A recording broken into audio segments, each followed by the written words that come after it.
देवी उमा का हिमवान के हृदय तथा मैना के गर्भ में आना। गर्भस्था देवी का देवताओं द्वारा स्तवन, उनका दिव्य रूप में प्रादुर्भाव, माता मैना से बातचीत तथा नवजात कन्या के रूप में प्रवर्तित होना। ब्रह्मा जी कहते हैं, नारद, तदंतर मैना और हिमालय आदर पूर्वक देव कार्य की सिद्धि के लिए कन्या प्राप्ति के हेतु वहाँ जग जननी भगवती उमा का चिंतन करने लगे, जो प्रसन्न होने पर संपूर्ण अभीष्ट वस्तुओं को देने वाली हैं। वे महेश्वरी उमा अपने पूर्ण अंश से गिरिराज हिमवान के चित्त में प्रविष्ट हुई। इससे उनके शरीर में अपूर्व एवं सुंदर प्रभा उतर आई। वे आनंद मगन हो अत्यंत प्रकाशित होने लगे। उस अद्भुत तेजो राशि से संपन्न महामना हिमालय अग्नि के समान अर्धश्य हो गए थे। तत्पश्चात सुंदर कल्याणकारी समय में गिरिराज हिमालय ने अपनी प्रिया मैना के उदर में शिवा के उस परिपूर्ण अंश का आधान किया। इस तरह गिरिराज की पत्नी मैना ने हिमवान के हृदय में विराजमान करुणा निधान देवी की कृपा से सुखदायक गर्भ धारण किया। संपूर्ण जगत की निवास भूता देवी के गर्भ में आने से गिरि प्रिया मैना सदा तेजोमंडल के बीच में स्थित होकर अधिक शोभा पाने लगी। अपनी प्रिया शुभांगी मैना को देखकर गिरिराज हिमवान बड़ी प्रसन्नता का अनुभव करने लगे। गर्भ में जगदम्बा के आ जाने से वे महान तेज से संपन्न हो गई थी। मुने, उस अवसर में विष्णु आदि देवता और मुनियों ने वहां आकर गर्भ में निवास करने वाली शिवा देवी की स्तुति की और तदंतर महेश्वरी की नाना प्रकार से स्तुति करके प्रसन्नचित्त हुए वे सब देवता अपने अपने धाम को चले गए। जब 9वां महीना बीत गया और 10वां भी पूरा हो गया, तब जगदम्बा कालिका ने समय पूर्ण होने पर गर्भस्थ शिशु की जो गति होती है उसी को धारण किया, अर्थात जन्म ले लिया। उस अवसर पे आद्य शक्ति सती साध्वी शिवा पहले मैना के सामने अपने ही रूप से प्रकट हुई।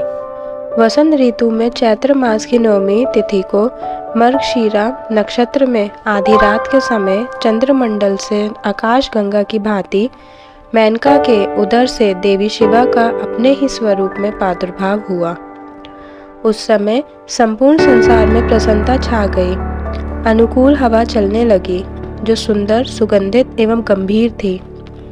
उस समय जल की वर्षा के साथ फूलों की वृष्टि हुई। विष्णु आदि सब देवता वहां आए। सबने सुखी होकर प्रसन्नता के साथ जगदम्बा के दर्शन किए और शिवलोक में निवास करने वाली दिव्य रूपा महामाया शिव कामिनी मंगलमय कालिका माता का स्तवन किया।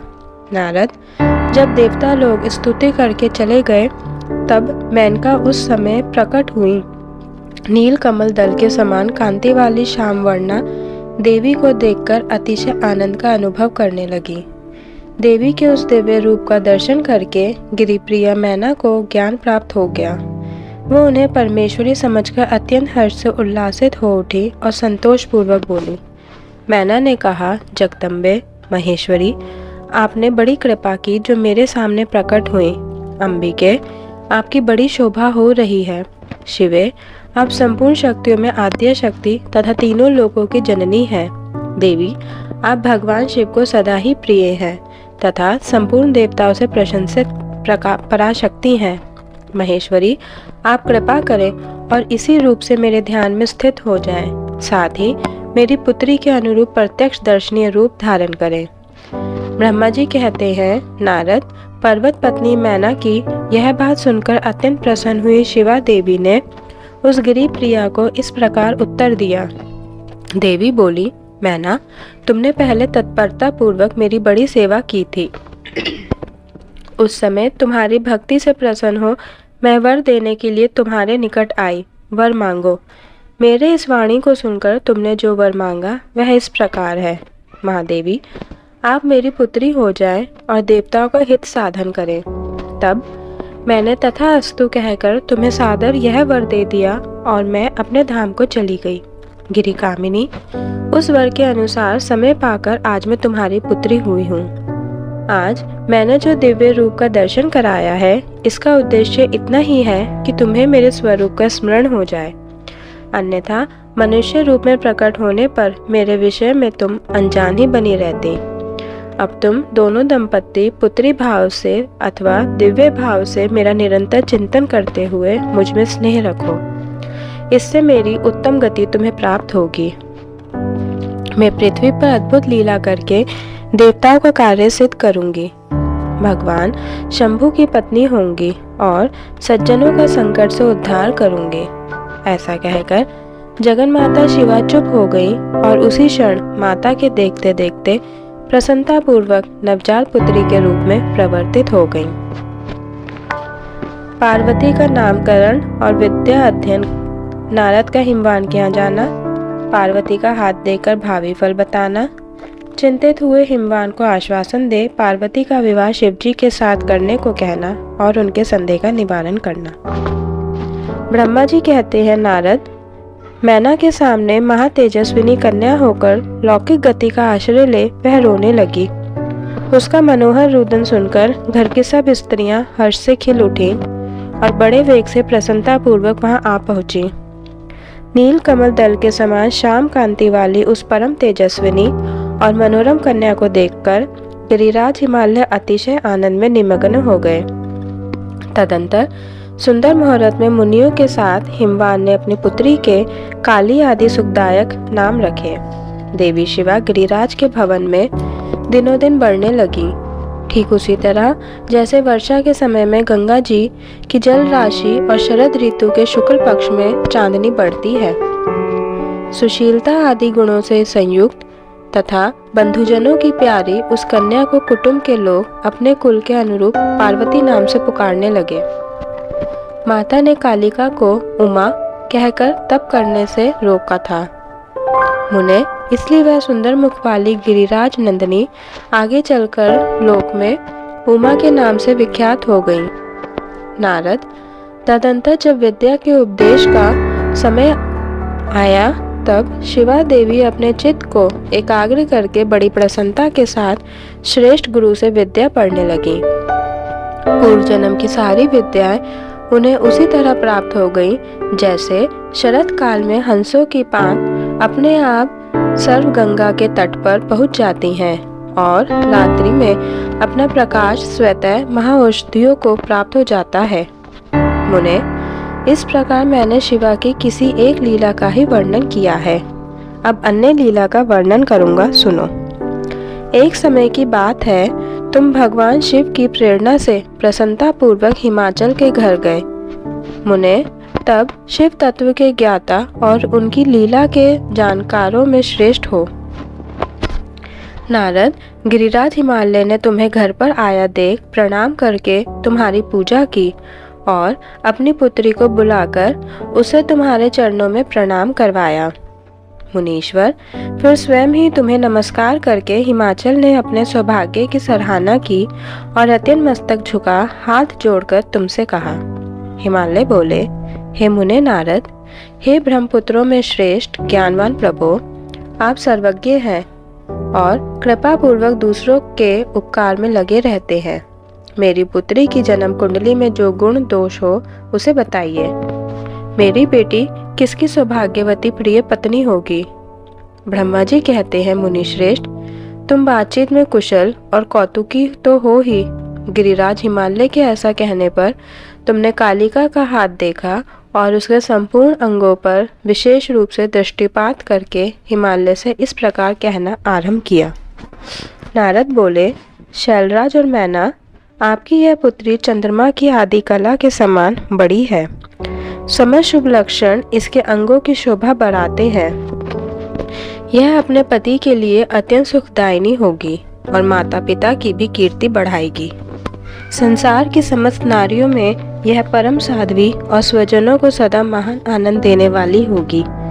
गिरिराज, तुम्हारी पुत्री के हाथ में सब उत्तम लक्षण ही विद्यमान है। केवल एक रेखा विलक्षण है, उसका यथार्थ फल सुनो।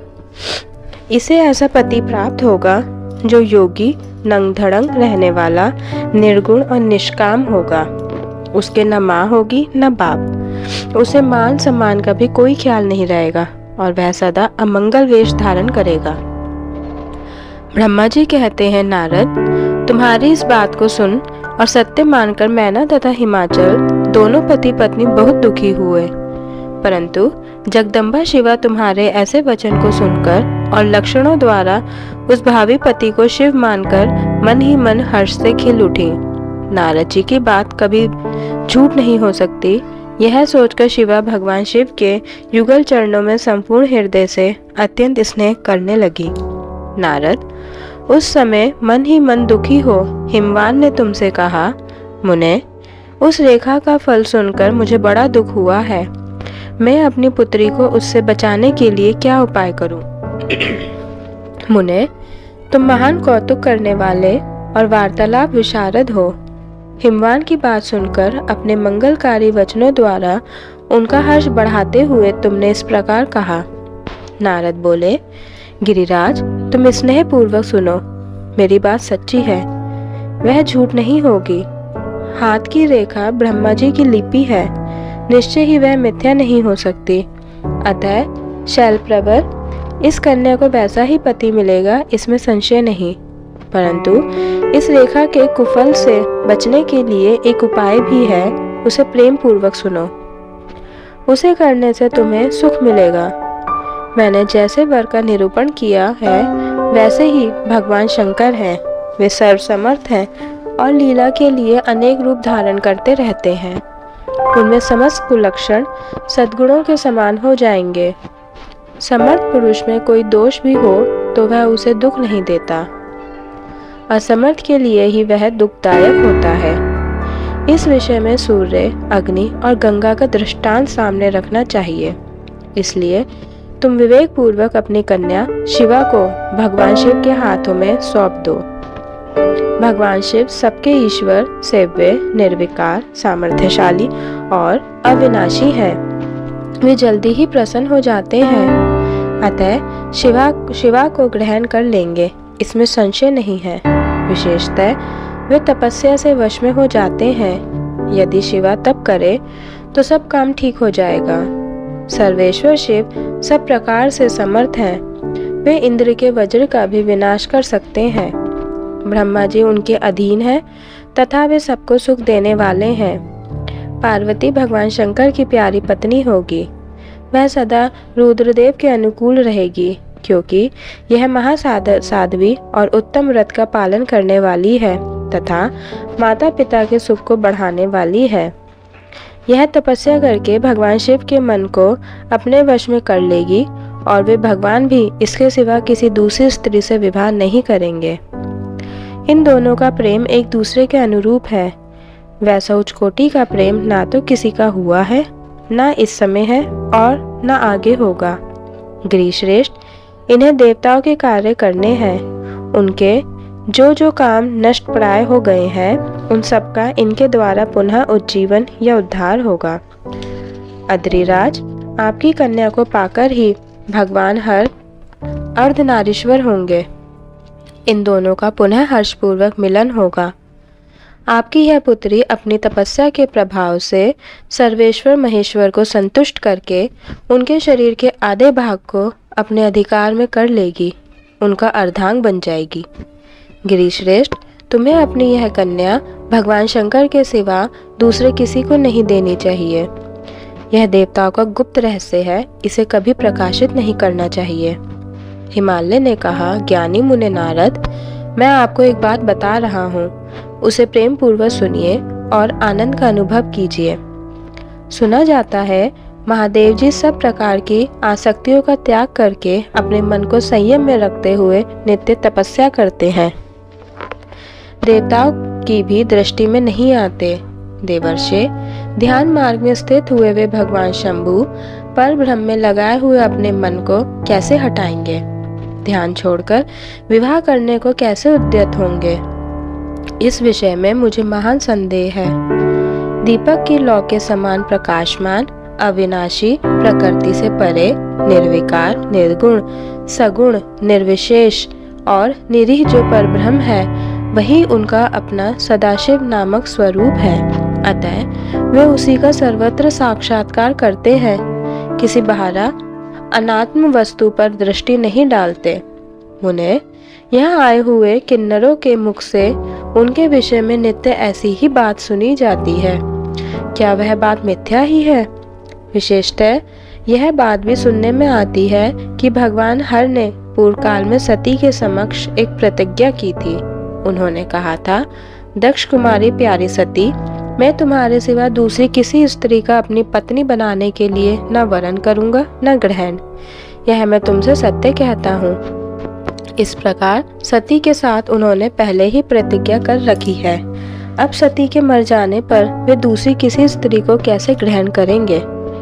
यह सुनकर तुमने कहा, अर्थात नारद जी ने कहा, महामते गिरिराज, इस विषय में तुम्हें चिंता नहीं करनी चाहिए। तुम्हारी यह पुत्री काली ही पूर्व काल में दक्ष कन्या सती हुई थी। उस समय इसी का सदा सर्वमंगलदायी सती नाम था।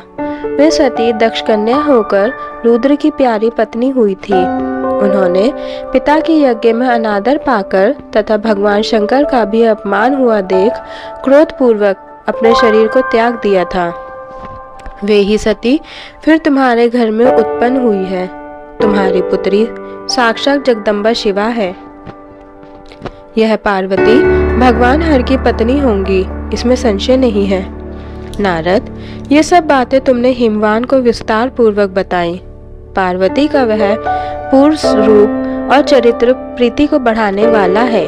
काली के उस संपूर्ण पूर्व वृत्तांत को तुम्हारे मुख से सुनकर हिमवान अपनी पत्नी और पुत्र के साथ तत्काल संदेह रहित हो गए। इस तरह तुम्हारे मुख से अपनी उस पूर्व कथा को सुनकर काली ने लज्जा के मारे मस्तक झुका लिया और उसके मुख पर मंद मुस्कान की प्रभा फैल गई।